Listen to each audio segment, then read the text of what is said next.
mujaahid maxamuud saleebaan ducaale tallaabo oo warbaahinta kula hadlaya xafiiskiisa ayaa ka hadlay xaaladda guud ee gobolada galbeedka gaar ahaan magaalada Boorame isagoo dadka deegaanadaasi u soo jeediyay inay wada ilaashadaan nabadgelyada. waxaan 11 bishii ku tobnaad oo shalay ku beegneed ku arkay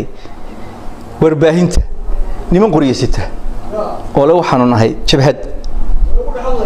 jabhad heblaan la yiraahdaa oo waxaanu dagaalamayna oo waliba leh Boorame ha ka baxaan wixii ajaanibi taasoo malaayo la jeedeen dadka wixii aan reer Boorame ahayn ha iskaga baxaan xalay wararta haddaad dagaalamaysaan haddaad meel qabsanaysaan iyo haddaad Boorame dadka dareerinaysaan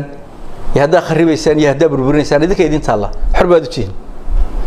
laakiin waxaan idin oran lahaa laba saddex kalmood guud ahaan reer awdan ninba wuxuu inkastoo bustaan lagu dado bixiti loo diido marun bay bayaamaan wixii bari la sheegaa wax soo baxaya oo muuqmuuqanaya hadal la oran jiray reer awdal ma aaminsana Soomaalilaannimada iyo wax la mid ah aad baad muddo in soo baxayaan dooyinkii dambe wasababta keenta marbayn xitaa dhowr goor la arkay in calan yaro marayro buluya la soo baxo oo sidii nuclear ka dhacayo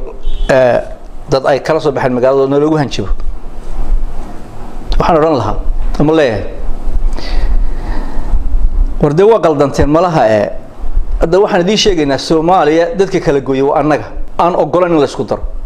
haddaan ku tashano in la isku daro saacad nagu qaadan mayso Soomaaliya in la isku daro ilaa kismaayo galka dambe isu imanay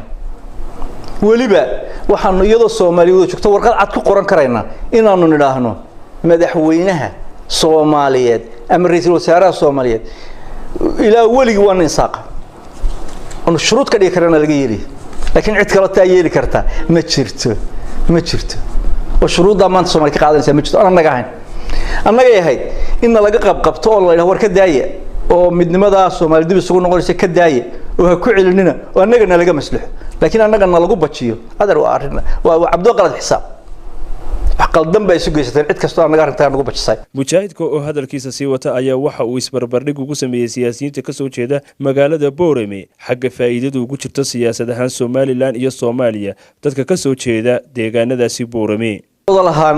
aan leeyahay war idinku meesha aad u hanqal taagaysaan waxba idin kaga horeeya halkii wasiir baa idin kaga horeeya halkii wasiir ayaa idin kaga horeeya shanta wasiir ee halka yaala halka ma yaalin iyo madaxweyne keenan cidina la hadlin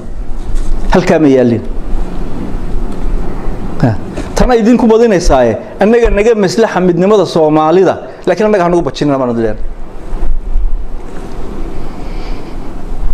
waxaan idin raacin lahaa kale Booramada aad leedin ka baxa dadka ajaanibka ka baxa ee ummadii idin la joogtay ardayda lahayd Soomaaliyeed aad ajaanib ka dhigaysaan ka baxa leedin 3,000 arday iyo ka badan baa Boorame degan oo jaamacad ka dhigta oo afi ka qaadaan oo kira guri ka qaadaan oo cunto ka qaadaan oo baska ka kiraysan oo stationery idin ka iibsada oo telefoonada idin ka iibsada oo wax idin ka gata iyo intaas qoys oo Soomaaliyeed degan idin ka guuraan kaliya ma noqon doonto reer kaliya meel ku noqdeen aad raxmo kordhiyo xabis ma kordhiyo hadallo la ka daaya magaaladiina dadka ugu ladan baa ku jirtaan ama reer Soomaaliland ugu ladan baa ku jirtaan reer awdalow hormada reer beelaadin dhawin haw yeeranina ha u baahanina beelaayo aan idin dhaweyn in u yeerataan cid idin gumaysatay iyo cid wax idin geysatay iyo cid wax idin ka qaaday iyo cid wax idin ka maqay midna ma jiro ha u yeeranina beelaayo aan idin dhaweyn ilaahay inoo ma keeno ka daaya dadkan idin la joogan caga jukuleynta iyo baqagelinta qarankana adeer hadidaad ka daay qaranka musabbixi ma laha qaranka in ka badan dad ka badan baa ilaashanaya oo leh muuse hadaa sidii soo magacsan madaxweynaha idinka idin jirta laakiin qaranka ina hadadaan idinka iyo qayrkiintoona laga yeelmay mubaarak telefishinka caalamiga ee Sahan TV